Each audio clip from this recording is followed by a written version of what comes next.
Hey there, tech enthusiasts and animal lovers alike. Today, we're diving into a story that's both hilarious and a little cringe-worthy.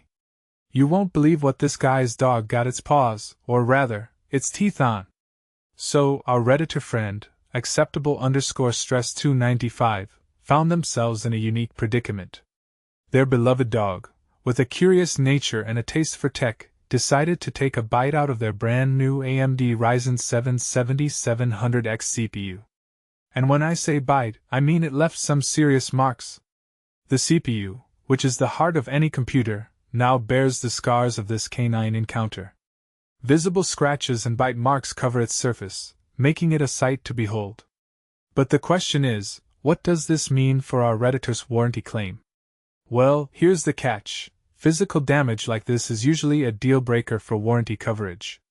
You see, warranties are designed to cover manufacturing defects or failures, not the kind of damage that could happen to any object left within a pet's reach. It's a fair policy, but it leaves our Redditor in a tricky situation. Now, AMD could decide to make an exception, but that's a big if. After all, this is one of the strangest cases of CPU damage I've ever heard of. It's a reminder that even the most secure-seeming hardware can fall victim to curious pets.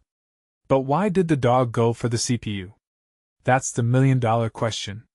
Maybe it was a subtle hint that an upgrade was due.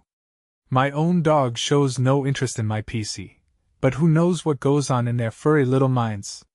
So, there you have it, folks. A tale of a dog, a CPU, and a warranty claim that might just be a lost cause. It's a funny story, but it also serves as a reminder to keep our tech out of reach from our furry friends. After all, they might have different ideas about what constitutes a tasty treat. Until next time, stay curious, and keep those CPUs safe.